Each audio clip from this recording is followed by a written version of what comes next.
So, hi everyone. I'm Ashish Panse. I am a scientist at Philips Research. And so, yeah, this is our new building. This is at Cambridge Crossing. We just moved there a couple of weeks back, so we are still settling in. So the headquarters of Philips is moving from Andover to Cambridge Crossing slowly. And that's where we have our lab set up. Before that, we were at the 2 Canal Park, which was in the mall, which was close to good food, but that's good. This building is really nice. It's new and fresh and clean. So last year, I talked on the similar topic, rather the same topic, but what I did was I laid the motivation for why would we use augmented reality in the interventional suite, what is an interventional suite, what they do usually in the interventional suite. Well, I'm saying that a lot, so this is what a typical scene looks like in an interventional suite, except there are multiple people. So if let me go back.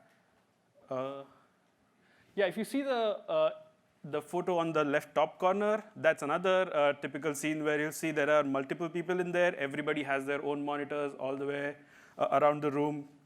So that was the big motivation to go into to AR. What you can see here is the physician is working at the thigh of the patient. And actually, the working region is in the heart. So the X-ray image that you see over here is actually of the heart. So you can see it's like the working region is somewhere else, the area of interest is somewhere else, and the physician is looking somewhere else. So it's a very powerful motivation why AR is going to solve a lot of problems in the area. So since last year, a lot of things happened, not just in the AR industry, but in regulations, FDA regulations also, and at Philips. So at Philips, what happened, the biggest thing was we became the healthcare launch partners for the HoloLens 2 at Mobile World Congress in Barcelona. And so a few slides from here are basically clips from what we produced for the MWC. And at that time, mind you, we did not have the real HoloLens device to film with. So what you see here is basically our version of Iron Man and Minority Reports combined together, just because we knew what the specs were, what the features were going to be, and we imagined what we could do things with it. So this one was the virtual cockpit, which we call. So basically, you just pop out the screens, and you have 3 screens. That's what our design team came up with. And basically, you can move them around where you want. The next one is basically it's going to follow you where your head is, where you're looking. So you're going to have the screen always in front of you. And you can see the nurse has her own display. The physician has his own display. Both of them are displaying different contents. And this one is mobile. So you can just pick up the screens and move around wherever you want. So if you are working on the left side of the table, right side of the table, you don't have to physically move the monitors around. You can just pick up your virtual screens and move around. What you can see here is this little thing here is actually a controller of our whole X-ray system. So you can control your X-ray system from wherever you are. You don't need to be tied to a particular spot. What you see like right here is the physical controls. But then if you move to the other side of the table, you can't really control them. But with this proposition, you can do that. This is really interesting. So you can see we had functionalities saying that we are going to have 10-finger articulation, we are going to have eye tracking. So we thought these would be really intuitive gestures to use, just like Minority Reports. And further down, you'll see how we ended up implementing these things. So we had a big boot camp with Microsoft developers. You can imagine a big company like Philips and a big company like Microsoft coming together and developing for augmented reality. And all of this was before the MRTK was open source. So we were kind of developing for MRTK. So everything we developed, everything we learned, both Microsoft and Philips learned together, and everything now is in open source MRTK. So with the gestures, what we learned was you have two types of interactions. One is direct interaction, and the second one is far interaction. So direct interaction is basically your hologram is in front of you. You just grab it and play with it. And far interaction is basically if your hologram is farther away, you shoot a spider web at it, and then you control from far. Spider web, I don't know if they still use that terminology, but that's what we used to call it when we were in the boot camp. Now, there were a lot of things that we learned, right? So first thing we wanted to implement was just hold the whole cockpit together and then try to move it with your hands.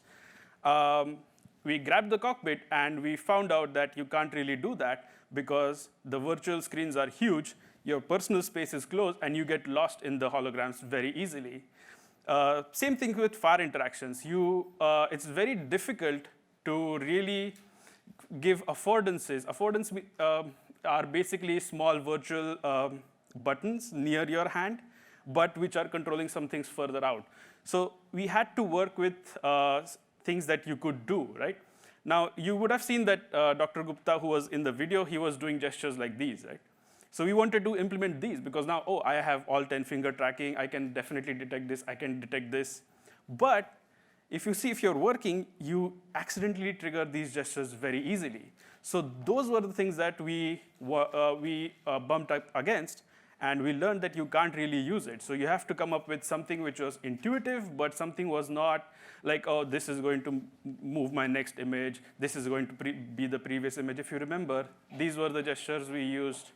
We, in the sense, the community was using Microsoft Connect, which was probably 7, 8, 10 years ago.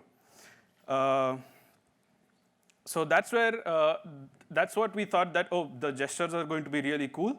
But the cooler thing that popped out was eye gaze. So if you could play the left top video, please, Rick. Rick, could you play the left top video? Sorry. So what this video is basically we have recorded it from Unity, and the white circle that you see probably, yeah, that is depicting your eye gaze. And your eye gaze is going on the button, and then the button is being clicked. And then the second video on the bottom right, please. This is a very interesting feature. It's zooming. So it's going to zoom in where you're looking. And so in order to explain that better, and then this is going to pan. So basically, when you're looking, wherever you're looking, it's going to pan. So normally what you do is if you just zoom in on a machine, it's going to zoom in at the center of the image. And then you zoom in, and then you go find where you really want to see. So what we ended up doing was, now you're looking at something.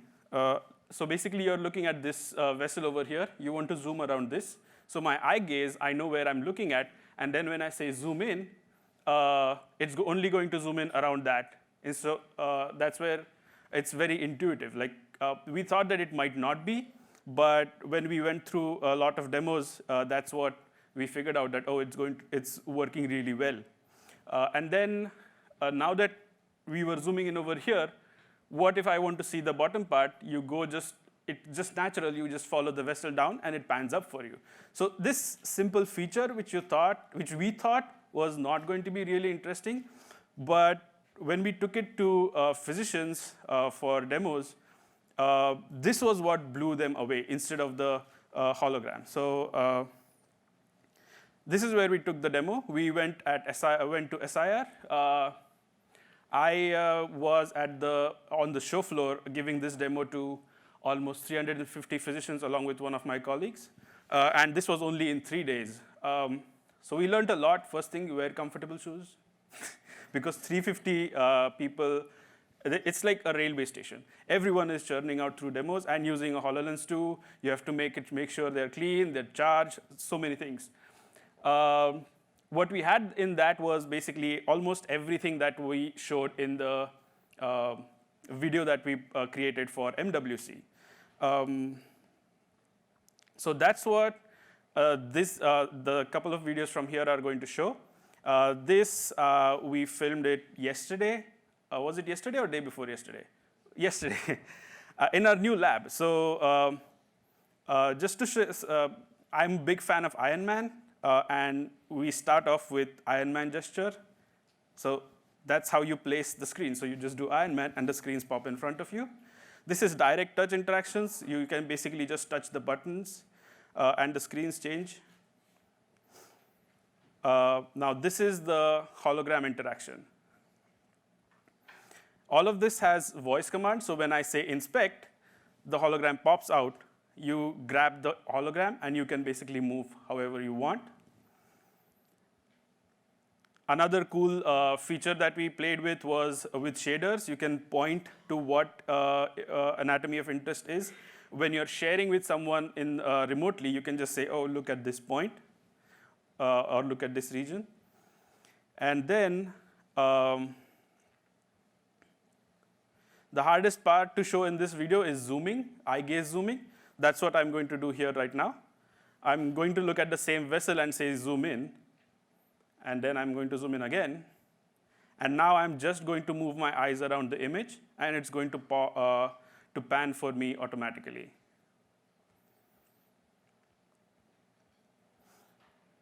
So the next video over here is, so what happened was, all of this we showed at the demo, and they're like, okay, this is a nice gimmick. I'm like, this is not a gimmick. So they're like, show me something real. So this is what we did was really real for them. First, I'll show you some eye gaze tracking. So basically what we are doing here is you gaze at an icon, which is basically a button that selects the screen, and you gaze for a second, and it changes the screen. This is a live ultrasound screen. And what I said was follow me, and the screen followed me to my table. So that's a blue phantom, which has a vessel or a tube inside it. And I'm going to try to push the needle through the phantom. So the needle's in my right hand. So you can see the screen is right where I'm doing my job. I don't have to look anywhere else. And so this part right over here is the needle going in and out, and I'm pushing it right in front of it. I'll play that again. Back. Oops.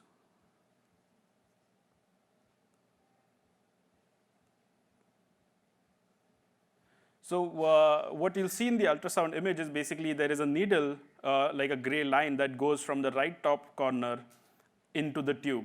And then I don't have to look. So when you're doing that needle access, usually the patient is here, but the screen is somewhere else. So they're not really looking at the patient. And here, I'm actually looking at the patient and doing the screen. So you'll see from the left top corner, a white straight line is going to come down. That's where I push the needle in. And this is not usually how the physicians do. I have never done this ever before, but that's the view you get.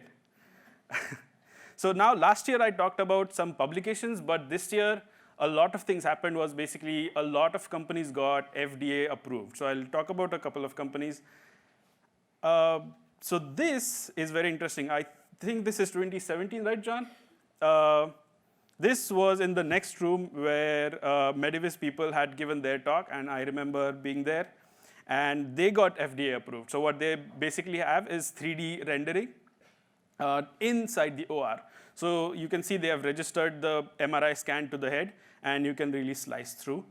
That's one. Then the second one I'll be showing is the Novarat OpenSite.